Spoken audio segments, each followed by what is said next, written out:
Facebook ကပေးမယ်ဆိုရင်ကျွန်တော်ကသိန်းပေါင်း6400တိတိကို Facebook ကရဖို့ရှိပါတယ် YouTube ပေါ်မှာပတ်စံဘလောက်ဝင်လဲဆိုတဲ့မေးခွန်းကကျွန်တော်ကိုလူငယ်တွေအမေအများဆုံးမေးခွန်းဖြစ်ပါတယ်ဒီတော့ဒီနေ့ဒီဗီဒီယိုလေးမှာကျွန်တော်ရဲ့ YouTube channel ကနေ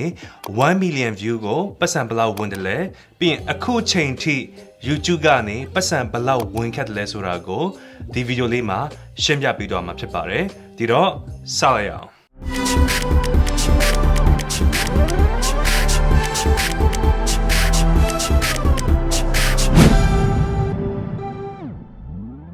ဒီတော့ပထမဦးဆုံးအနေနဲ့ကျွန်တော်ပြောချင်တာက creator တယောက်နဲ့တယောက် channel တစ်ခုနဲ့တစ်ခုအပေါ်မှာမူတည်ပြီးမှကျွန်တော်တို့ရတဲ့ CPM RPM ကမတူပါဘူးအဲ့တော့ YouTube မှာပတ်စံဘယ်လောက်ဝင်လဲဆိုတာကိုတွက်တာကနည်းနည်းရှိပါတယ် CPM RPM အဲ့တော့ကျွန်တော်အယိုးရှင်းဆုံးအနေနဲ့ရှင်းပြရမယ်ဆိုရင် CPM ဆိုတာကကျွန်တော်တို့ရဲ့ YouTube channel မှာ client ကပေးရတဲ့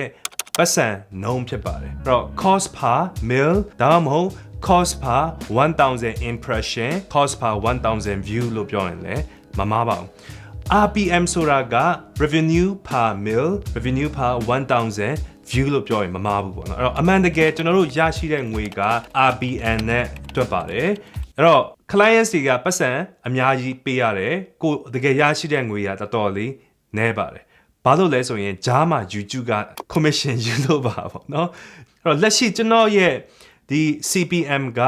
$4.22 ဒေါ်လာရှိပါတယ်ပေါ့နော်ဒါ average ပေါ့နော်ပြန်မြတွက်လိုက်တဲ့အခါမှာဒီတော့ view တစ်ထောင်မှာကျွန်တော်က$4.22 ရတယ်1 million view မှာ$4,220 ရတယ်ပေါ့နော်အဲ့ဒါကသူတို့ရဲ့ CPM ကိုကြည့်ပြီးမှတွက်တာမြန်မာငွေအားဖြင့်ဆိုရင်အခုလက်ရှိ exchange rate အရာ1 million view ကိုကျွန်တော်ကမြန်မာငွေ54သိန်းရပါတယ် okay sorry ကျွန်တော်ရတာမဟုတ်ကျွန်တော်ရဲ့ channel ထဲကိုပေးရတာเนาะ clients တွေပေးရတာကျွန်တော်ရဲ့ channel မှာကြော်ညာဝင်ဖို့1 million view ကိုမြန်မာငွေ54သိန်းပေးရတယ်အဲ့တော့အခုလက်ရှိအချိန်ထိကျွန်တော်ရဲ့ channel မှာ7 million view ရှိတယ်7 million view ရှိတယ်အဲ့ဒီ7 million view မှာအမှန်တကယ်ကြော်ညာဝင်တာက3.4 million ad impression ပဲရှိပါတယ်အဲ့တော့ကျွန်တော်အခုချိန်ထိဟို YouTube စထောင်ခဲ့ရနေအခုချိန်ထိပတ်စံရတာကဒီ3 million view စာပဲရတယ်ပေါ့နော်အဲ့ဒီ3 million view စာက$14,595 ဒေါ်လာဖြစ်ပါတယ်ဒေါ်လာ$14,000ပေါ့နော်အဲ့တော့မဆိုးဘူးလို့တော့ပြောလို့ရတယ် Facebook နဲ့ရှင်းရင်ဘာလို့ Facebook ကကျွန်တော်တို့မြန်မာနိုင်ငံကိုပေးမှမပေးတာနော် YouTube ကလည်းကျွန်တော်တို့မြန်မာနိုင်ငံကိုမပေးပါဘူးပေါ့နော် YouTube ရော Facebook ရောနှစ်ခုလုံးကျွန်တော်တို့ကခွာကြော်ပြီးမှ monetization ကိုရအောင်လုပ်နေရတယ်ပေါ့နော်အဲ့လိုမျိုးဘယ်လိုလုပ်လို့ရလဲဆိုတာလဲ YouTube မှာတင်တဲ့သူတွေအများကြီးရှိတယ်အကယ်၍ဒီကိုရိုက်ခိုင်းစေချင်တယ်ဆိုရင်လည်း comment မှာရေးသွားဒီအချိန်ရှိရင်ရိုက်ပေးမယ်သူများရဲ့ video တွေကိုတွားကြည့်မယ်ဆိုရင်လည်းတွားကြည့်လို့ရပါတယ်ခွာကြော်တဲ့နီလန်းတွေပေါ့နော် yeah ပြီးရင်ကျွန်တော်နောက်တစ်ခုပြောချင်တာကကျွန်တော်တို့ရတဲ့ကြော်ညာအပေါ်မှာမူတည်ပြီးမှလည်းဝင်ငွေတွေကကွာတယ်ပေါ့နော်အဲ့ဒီ ads တွေမှာ reserve လုပ်တာကတော့ဈေးအကြီးဆုံးပဲပေါ့နော်အဲ့တော့မတူညီတဲ့ ads တွေရှိတယ်ပြီးအခုနောက်ဆိုရင်ဒါ live လုပ်တဲ့အခါမှာ YouTube ပေါ်မှာ super chat ရှိရယ်ပြီးရင် membership တွေရှိရယ်ပေါ့နော်အဲ့တော့ YouTube ကိုပတ်စံပေးမှသုံးတဲ့သူတွေရှိကနေလဲဝင်တာလဲရှိပါတယ်အဲ့ဒီငွေကတော့နည်းနည်းလေးနည်းတယ်ပေါ့နော်အခုလက်ရှိကျွန်တော်တို့မြန်မာနိုင်ငံမှာ YouTube ကိုအမှန်တကယ်ပတ်စံပေးပြီးမှသုံးတဲ့သူအရေးအတွက်ကနည်းလို့ပါဟုတ်ပြီအဲ့တော့ဒါ CPM ကိုပြောပြတော့ပြီRPM ကိုတစ်ချက်တွားလိုက်ရအောင်ကျွန်တော်ရဲ့အခုလက်ရှိ RPM က 1.1 ရှိပါတယ်အဲ့တော့ RPM ဆိုတာကကျွန်တော်တို့ရဲ့ channel မှာပြဲမြပေါ့နော် view အကုန်လုံးကိုပေါင်းပြီးမှပတ်စံဘယ်လောက်ဝင်လဲဆိုတာကိုတွက်ချက်တာပါကျင်ညာမဝင်တဲ့ဟာနဲ့ကျင်ညာဝင်တဲ့ဟာနဲ့ရောလိုက်ပြီးမှပေါ့နော်အဲ့တော့1 million view မှာကျွန်တော်က1000နဲ့မှ100တိတိရပါတယ်အမှန်တကယ်ကျွန်တော်ရဲ့ channel မှာ video တိုင်းကတာကျင်ညာဝင်မယ်ဆိုရင်ပေါ့နော် estimated monetized playback က3 million view ရှိရဒီတော့ဒီ3 million view မှာကျွန်တော်အမှန်တကယ်ပတ်စံရတာက$8,000ပါ$8,000ဆိုတော့1 million view ကို$2,600အခုလက်ရှိ Google Exchange Rate နဲ့ဆိုရင်မြန်မာငွေ32သိန်းပေါ့နော်1 million view ကိုကျွန်တော်မြန်မာငွေ32သိန်းရပါတယ်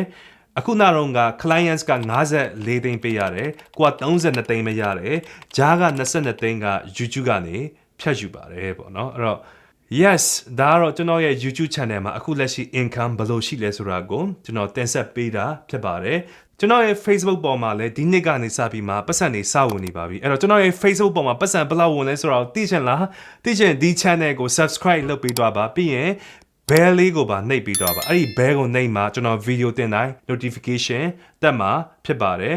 subscribe လုပ်တာပတ်စံတပြားမကုန်ပါဘူး live လုပ်တာပတ်စံတပြားမကုန်ပါဘူး comment ရေးတာပတ်စံတပြားမကုန်ပါဘူးအဲ့တော့ရေးခဲ့ကြပါပေါ့နော်ရေးခဲ့ကြပါပြီးရင်အခုဒီ video ကိုကြည့်တဲ့ထဲမှာ creator တွေပါတယ်ဆိုရင်မိတ်ဆွေတို့ရဲ့ RPM ဘယ်လောက်ရှိလဲမိတ်ဆွေတို့ရဲ့ CPM ဘယ်လောက်ရှိလဲဆိုတာကိုလည်းကျွန်တော်သိချင်ပါတယ်ရေးခဲ့ပါဒါနဲ့ကျွန်တော်တွက်ကြည့်ရပါတော့အကယ်၍ YouTube ကပေးတဲ့ RPM နဲ့ကျွန်တော်ရဲ့ Facebook က view တွေအကုန်လုံးကို1 million view ကို32သိန်းတာ Facebook ကပေးမယ်ဆိုရင်ကျွန်တော်ကသိန်းပေါင်း6400တိတိကို Facebook ကရဖို့ရှိပါတယ်ဒါပေမဲ့ကံမကောင်းစွာနဲ့ပဲကျွန်တော်တို့မြန်မာနိုင်ငံမှာ creator ဖြစ်ရတာဒီ Facebook monetization လုပ်ရတာတော်တော်လေးခက်တယ်ပေါ့နော်အဲ့တော့ yes creator တွေကိုကျွန်တော်အကြံပေးချက်နဲ့ YouTube ပေါ်ကိုကိုယ့်ရဲ့ viewer တွေကိုခေါ်လာပေးပါ viewer တွေအနေနဲ့လည်း YouTube ပေါ်မှာကိုယ့်သဘောကျတဲ့ creator တွေကိုတွားကြည့်ပါပေါ့နော်ကျွန်တော်တယောက်တည်းကပဲ viewer တွေကိုခေါ်လာလို့မရဘူးအဲ့တော့ကျွန်တော်တို့ creator တွေအကုန်လုံးစုပြီးမှ YouTube ပေါ်ကိုခေါ်လာမှ YouTube user တွေကမြန်မာနိုင်ငံလူတွေပုံများလာမှာဖြစ်ပါတယ်အဲ့တော့အားလုံးအတူတူစူးစမ်းရအောင်နော် TikTok ရိုက်တဲ့တူတွေလည်းပါတယ်နော် TikTok မှာ monetization လုပ်ရခက်တယ်အဲ့တော့ကိုယ့်ရဲ့ video ကိုအရှိကြီးရိုက်ချင်တယ်ဆိုရင် TikTok ပေါ်ကနေတစ်ဆင့် YouTube ပေါ်ကိုခေါ်လာခဲ့ပါပေါ့နော်အခုလက်ရှိကဘာကျော် TikTok vlogger တွေအကုန်လုံးကလည်း TikTok ကနေသူတို့ YouTube ကို drive လုပ်ကြတယ်ပေါ့နော်အဲ့တော့ let's do it together ဟုတ်ပါပြီဒီ video လေးကိုဒီမှာပဲအဆုံးသတ်လိုက်ပါတယ်ဒီ video ကနေမိတ်ဆွေတစ်ခုခုရမယ်လို့ယုံကြည်ပါတယ် like and subscribe okay bye bye